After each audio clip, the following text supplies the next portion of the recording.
Okay, we're back to continue with question 14 here. I paused the video briefly because I wanted to double check to make sure that my calculations are going to be correct on this and wanted to think about my explanation of this a little further. Okay, so for a good explanation of this, I feel like we should utilize the normal distribution for this process. Okay, so I'm going to show what this looks like in a two-tailed test when they talk about obtaining a p-value of 0.7. So when they talk about a two-tailed test,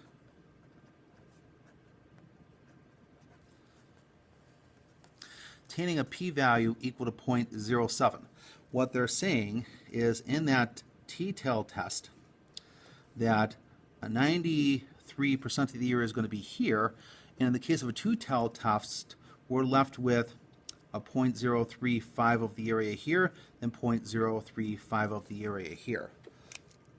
When they talk about the level of significance, in this case being 0.05, what they're talking about here is having 5% of the area left here. So let's say this area from here to here is going to be 0.05. So what we find when we're comparing the p-value is that in a two-tailed test, we have 3.5% of the area left on each side. But if we look at it from the perspective of a one-tailed test, this leaves us with 5% of the area over here. So what we do with the p-value is we're going to take 0.07, we divide that by 2, that's going to give us 0.035, as we showed with here. And the question that you always want to determine as to whether to reject the null or not reject the null is going to be, is p less than or equal to alpha? Now, p's are going to equal alpha exactly, but that's what they show, so we'll go with that. So in this case here, as a one-tailed test, we're going to look at this area here. So it's 0.035 less than or equal to 0.05, that being the level of significance requested in the question. And because this is true, we end up rejecting the null hypothesis. And based on that, we can we can say that C, there is sufficient evidence to conclude that mu, the true mean tension of the racket, is less than 42 psi, which is going to give us choice C here. I could explain this from a mathematical perspective, but I always believe it helps to really make the connection with the normal distribution and hypothesis testing. So I want to make sure to give my question some thought on this. Question 15, I'm going to go ahead and I'm going to skip since we've done a question similar to that already. Didn't mean to do that, but you know, your other question will probably be similar to that as well. Let's go and take a look at 16 now. It says compute the standardization test statistic x squared to test the claim. Alpha squared is equal to 11.4 if n is equal to 18, s squared is equal to 16.2, and alpha is equal to 0.01. So we have a formula for this, and hang on, I'm looking for this here. So I'm going to take time, just give me a moment to find this.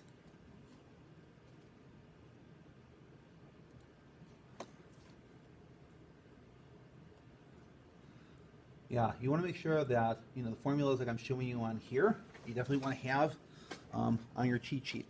So for a chi-square distribution, we're going to calculate this for question 16. It's going to be chi squared is going to equal n minus 1 times sample standard deviation squared divided by the population, or the or the population standard deviation squared, or you could say that this is going to be the degrees of freedom divided by the sample variance, or times the sample variance divided by the population variance. So we're given most of these values here. So we have, let's see, for the sample size here, we have n is equal to 18, so this is going to equal 18 minus 1, that'll be 17. We're given the sample standard deviation as 16.2, and then we're given the population standard deviation as 11.4. And now they give you, they end here pay attention to one thing. They give you S squared as being equal to 16.2, and they give you population standard deviation squared, or the variance squared, or the variance, I should say, as 11.4. So they give us all these things. Now, the other thing you want to be cautious about is how you put this into your calculator. So when we go ahead and put this in, okay, I'm going to add just a couple parentheses here. I'm going to go ahead and just put 17 times 16.2. Add parentheses around that. Now it's multiplication division, but so it really shouldn't matter. Oops. Close that off. And for that answer, we should get 24.1578 or 24.158, which is going to be choice C. So make sure on your test, make sure to have this formula. You are going to need, I think we used it in one earlier problem as well. So, all right, now let's take a look at part 2. What kind of work should you be showing for this when you're doing your work for this?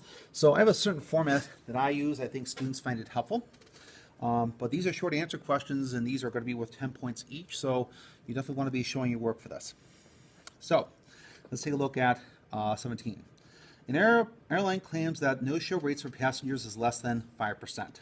Okay, though the claim is focused on the alternate hypothesis. Okay, in a sample of 420 randomly selected reservations, 19 were no-shows. At the 1% level of significance, test the airline's claim. Round P to the nearest thousandth when calculating the test statistic. Okay, now, it says round P to the nearest thousandth when calculating the test statistic. What I want you to do for this is, for these questions, you may use the test statistic in critical value, but I prefer that you use the comparison is P less than alpha, because the calculator handles these calculations quite nicely. So in this kind of question, we need to do a couple things first. So there are 5 parts I usually kind of divide this in. I kind of take the null hypothesis. And remember, it always has to be that the null hypothesis, in this case, that a proportion, because we're talking about proportion, we're going to say is equal to 0.05. Remember that the null hypothesis must always include equality. The alternate hypothesis, which I'll call H1 now, sometimes they call it HA also. I usually use H1. But the alternate hypothesis, which is the claim, is they say that this is less than 0.05. And I want to identify this portion as being the claim. The second part is I want to acknowledge what the level of significance is, which is going to be our alpha value. So for this part here, alpha is tested at the level of significance of 0.01. The next part is we're going to go ahead and we're going to do the hypothesis test. So because we're doing a proportion, we want to do, let's go ahead and take a look on our calculator here. So to do this on the calculator, we go to Stat, we go to Test, and we're going to run a 1-prop Z test. So if you let the calculator do the work for you, I'm perfectly fine with that. So we're going to run a 1-prop Z test. And I'm going to go here. So it's going to ask for certain things. So what it's asking for in the first part is, what's the null hypothesis? And that's going to be 0.05. Next, it's asking for the x value. So in this question, the x value is for 19. Oops, typed that incorrectly. The n value, which is going to be the sample size, is 420. And this is basically stating what is in the alternate hypothesis. So we're saying that the proportion we expect to be less than the null. Press enter, and then we're going to calculate. So what I want you to do on your test, just to kind of show how you're doing your calculations, is to write these steps out. So you're going to write P sub 0 equals 0.05, x is equal to 16, n is equal to 420, and then we have, so show that there. That way if you have something wrong, I can kind of determine where you went wrong in the answer. Let's go ahead and press calculate. And you'll find here that the calculator is going to generate both. It'll generate a test statistic, and it's also going to generate a p-value. Okay, and the p-value that's generated here is going to be 0.131. So you're going to round this to the nearest 3 decimal places. All right, so the p-value that's generated here is p equals 0.131, rounded to 3 decimal places. You'll also notice that it gives you the sample population proportion. So it appears that about maybe 3.8% of the population in this sample was removed from the plane. So 4 is going to be is p less than alpha. Now, one word of caution about this, when we're looking at the p-value here, we're not looking at the true proportion. What we're looking at is the p-value method of assessing for hypothesis testing. So don't confuse those two. So what we want to say is 0.131 less than 0.01. Where does that come from? That comes from here. This is false. Okay? Don't change this. It always has to be less than. So it's p less than alpha. Since this is false, we fail to reject the null hypothesis. So we want to say in this situation, since we are focusing, the claim is focused on the alternate hypothesis, and we're failing to reject it, then we want to say that we don't have sufficient evidence to support the claim. So here we say now there is not sufficient evidence to support the claim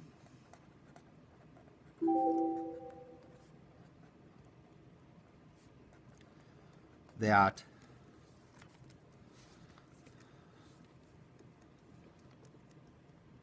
the mean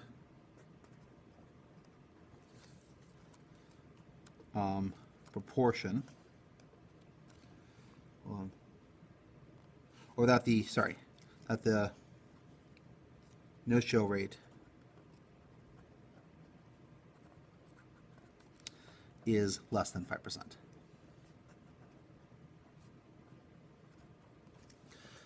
Okay, so that's the last part. Always some type of statement to kind of conclude and wrap up what it is that you conclude from that test there.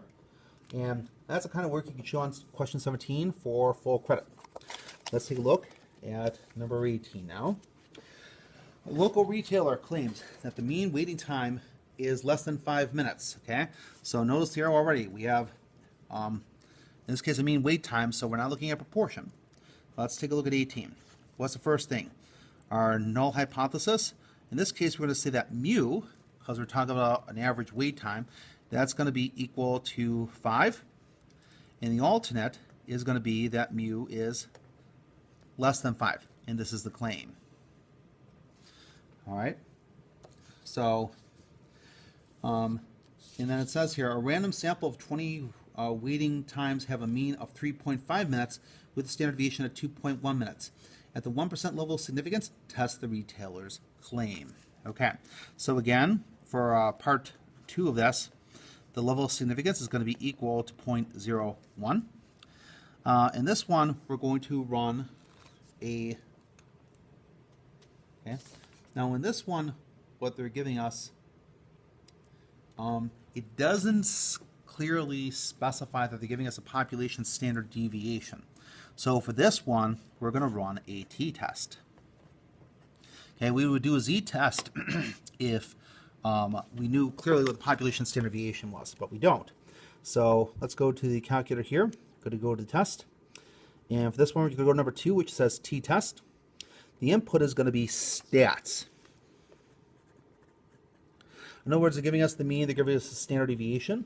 So for here, the mean is going to be, this is the mean from the null hypothesis, so that's going to be 5. Oops. Let me change it to stats. That's going to change things a little bit here. The sample standard deviation is going to be 3.5. The sample mean is going to be 3.5. The sample standard deviation is going to be 2.1. The sample size is going to be 20. And in this case, we're indicating the direction of the alternate hypothesis, which is going to be less than 0. and then we go to calculate. So what I'm going to do is I'm going to go ahead and write that information down. I'll put that right over here. So that's going to be stats equal to 5. The sample mean is equal to 3.5. The sample standard deviation is equal to 2.1. N is equal to 20. And then mu is less than mu naught. So you're going to write all that information down. And then once you press calculate, we're going to get a p-value here of 0.002. That's really small. Okay, so this is what we're looking for after doing all this. So finally, we're going to ask in part 4, is p less than alpha? And that's going to be is 0.002 less than 0.01. That's true. And because that's true, therefore, we reject the null hypothesis. Okay? Now, remember, the claim is not focused on the null. The claim is focused on the alternate. So we can support this because we're rejecting this. We can support this. So we want to say here, there is sufficient evidence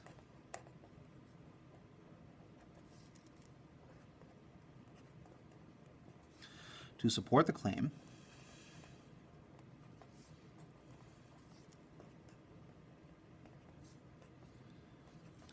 that, and what's the claim? The mean waiting time is less than 5 minutes. It's the first sentence. The mean